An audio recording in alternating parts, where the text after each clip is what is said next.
Hello everyone, welcome to another By the Numbers unit review video. My name's Gage with Gage for Gaming, and if you like these series of videos, please be sure to like and subscribe. It really helps me out. Today we are going to discuss Dark Fran. We're going to see what her skills are, what her stats are, what units we can pair her with, where we need to use her, and everything else about this unit. Okay. So, Fran, we received two new units this past week, added to the War Crown game. This is the first Nat 5 ranged unit that we have, and she is pretty special. She definitely has a unique passive, and thought my game froze there for a minute. Um, yeah, we'll see where she's useful. She is definitely a DPS unit that is more of a support than pure damage. Um, and you'll see why on her passive here. Her passive is Dark Friend's basic attacks have a max skilled 100% chance to remove one buff from the target. This may paired with her basic attack. Uh, Her basic attack launches a laser bolt, dealing 115% of her physical damage to a single target. This is pretty stout. Her basic attack is her most damaging ability, and when paired with her passive, that's a good thing. It's a very positive thing. She has a dispel on demand.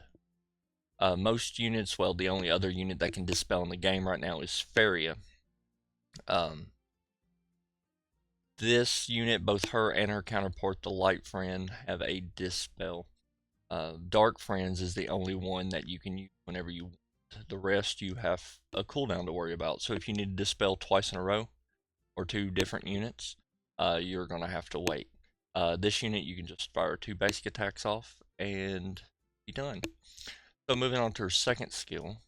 Her second skill is a straight line, a sort of hits multiple units. I don't want to call it an AE because they have to be standing in a straight line.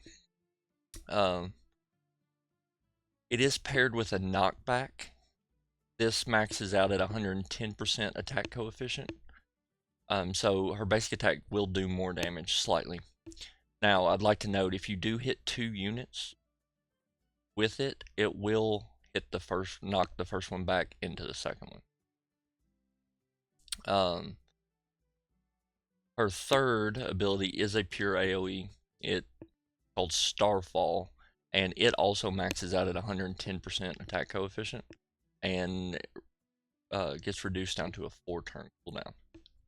So the way her kit works is that if multiple units are standing where they need to be standing, two in a straight line, you can uh, called Star Fist.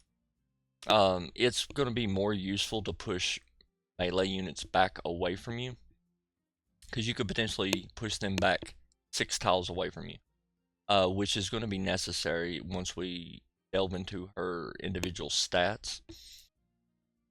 Her AE, if you have, I would say 3 or more units within the radius, go ahead and use it. Just spreading damage around. If it's just a single unit you're hitting, you're better off just attacking with her basic attack, even if there's no buffs present to dispel, just because you'll do more damage with it. Her range and movement range. She has a pretty significant attack range, which makes up for the lack of movement. She can only move 3 tiles in any direction, but her attack range is 5. She can attack 5 tiles away from her. That means that any unit 8 tiles away from you is going to be hit. It's pretty significant. Paired with her, not paired, but her leadership skill. is pretty strong, especially if you build units, DPS units, the way I recommend to build most DPS units that I've reviewed so far. Crit strike chance is increased by 14% for fire and shadow, and then critical damage is increased by 24% as well. Crit strike chance on your weapons and crit damage on your accessories seems to be the way to go right now. So pairing her with Devonia Officer, Garrett, other units will make your team pretty stout, whether they're fire or shadow. This could potentially as well help during farming with Dark Nazdan, having his crit chance increased in crit damage, especially if you're trying to clear like 4/4 and places like that. Take a look at her stats, because there's some additional stuff in here that we need to have a look at.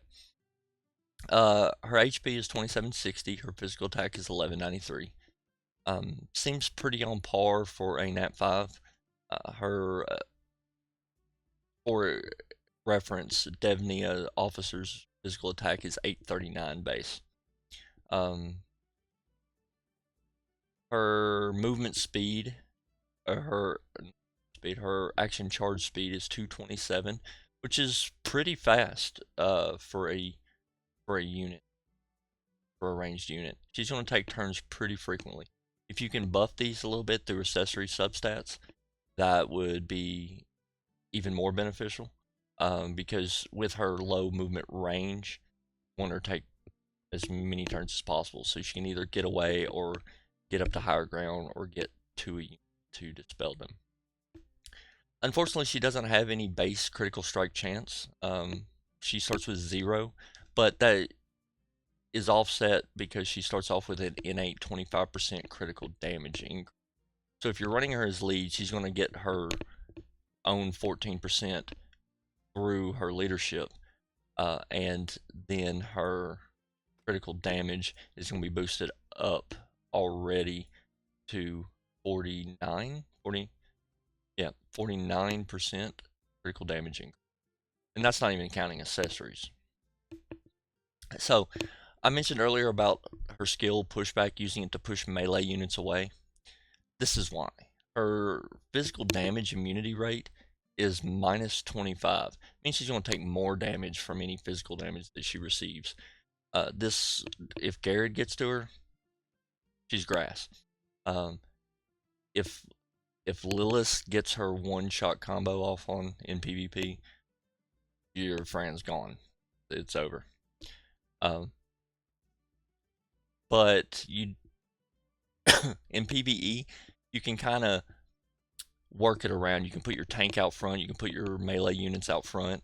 The event where she's really strong at right now, where the Farming Zet event, she shines because she can dispel that forbidden experiment buff that the last guy puts on the boar and the wolf and the bear and everything around.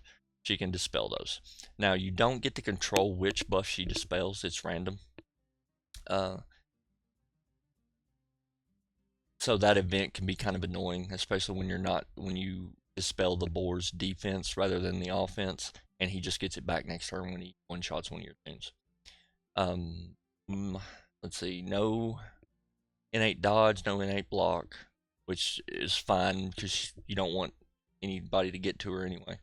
She does have a 15% defense penetration rate, which is always a plus. The other stat of note is effect accuracy. So her dispel, you need accuracy. It can be resisted. That's if whatever you're hitting has effect resistance. I think there is a baseline chance to always resist, but at least in most games there are.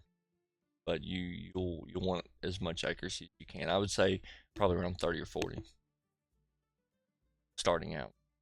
Okay. Skill stats. Gear. Let's back up here. and have a look.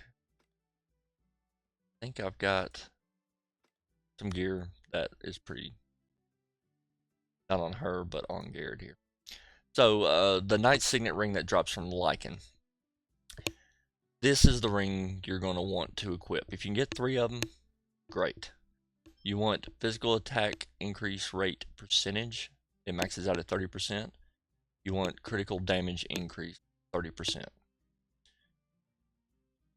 Paired with putting crit chance on her weapon, she can hit pretty hard for her, especially if you're pairing her with Monkey, Dark Lilith, Debney Officer, other stuff to boost the attacks that she has. Substats. You want effect accuracy if at all possible, action charge speed if at all possible, and another like physical attack increase.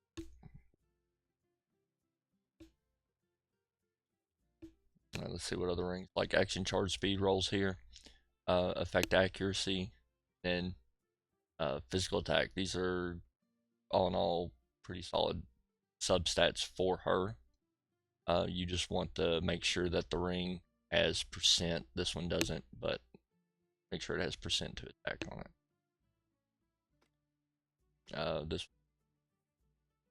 This one doesn't have the crit damage. All right, so weapons. Weapons. I think I got some on one on her. All right.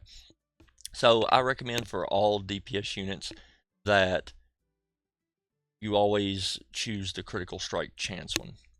If you can get a 5-star or a rare from a future Advent dungeon that has 3 stats, make sure it's crit strike chance and, if possible, crit damage. If not, if a weapon has one of the, make sure it at least always has crit strike chance. Always, always, always. If there's another stat on there, physical attack, action charge speed, effect accuracy, one of the ones we discussed for substats, put it on her. Substats for weapons that you want. Physical attack increase rate is pretty solid. If you can get a critical strike chance substat, get it. Get it, get it, get it, get it, get it. Get it. The weapon is the only place you can get crit strike chance right now, stat-wise. If you can get crit damage substat. Defense penetration is okay. Probably the lowest priority. If it's on there, it's on there.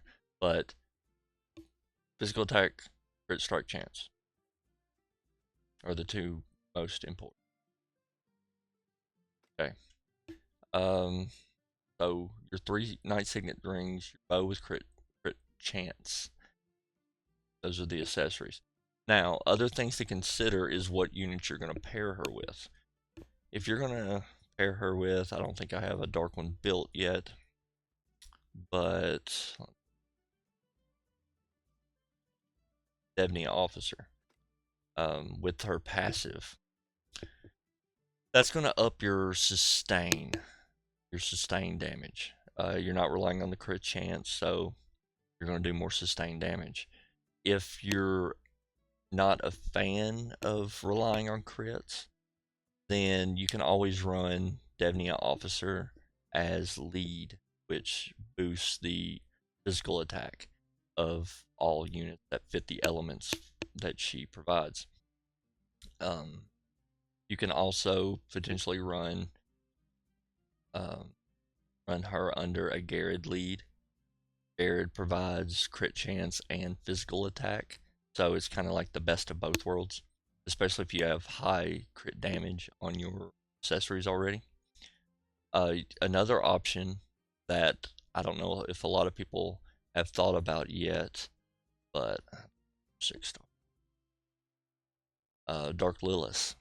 Dark Lilith is passive. Let's see. Dark Lilith is passive. Is basic attack damage of all allied heroes increased by 30%. Your basic attack for Fran is what you're going to want to use anyway, the majority of the time. So this boosts it even more.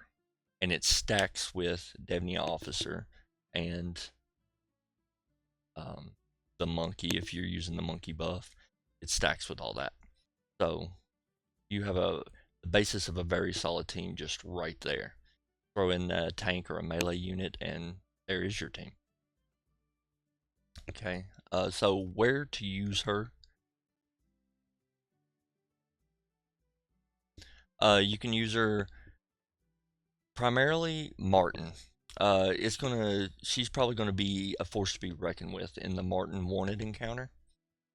Uh, Especially considering the towers. What you can do is you form your team. Let's say you're running Debney Officer, Horus, Fran, and a Nazdan or something. So you're going to move the first two units up to take out the first two towers. You won't be able to get to the back ones before they buff Martin. What Fran can do is dispel Martin, taking those buffs off, and either give you time to kill Martin in between, or gives you time to take out the towers. Just be real careful about putting her on a tile. Her main job there will be to dispel the buffs and let the damage be done by the other units that are there. You could potentially use her in Imbanu, but her problem is she won't be able to provide enough damage for you to probably 3-star in time. Especially considering Imbanu is weak to mages, you're going to want to prioritize mages ahead of Fran. I do not know if she can dispel the heal over time that's on the boss. I wouldn't think so, but you never know. Another thing to note in the event, I said earlier that she's really good in the event. Another place you can use her is the weapon dungeon in B3 to remove the goblin's dodge. Catch me if you can. It provides a 30% dodge increase to the goblin. Now, if the goblin dodges the attack, it's not going to dispel the buff. But if Fran connects, then the buff will be dispelled. Let's see. Be careful. I will make a disclaimer for PvP. If you decide to use her in PvP, please note that it will not dispel Arendelle's shield, and it will not dispel Freya's shield either. So the Freya Lilith combo where they get shielded and send Lilith in, Fran is not the answer to that. In fact, it's just providing Lilith with a target.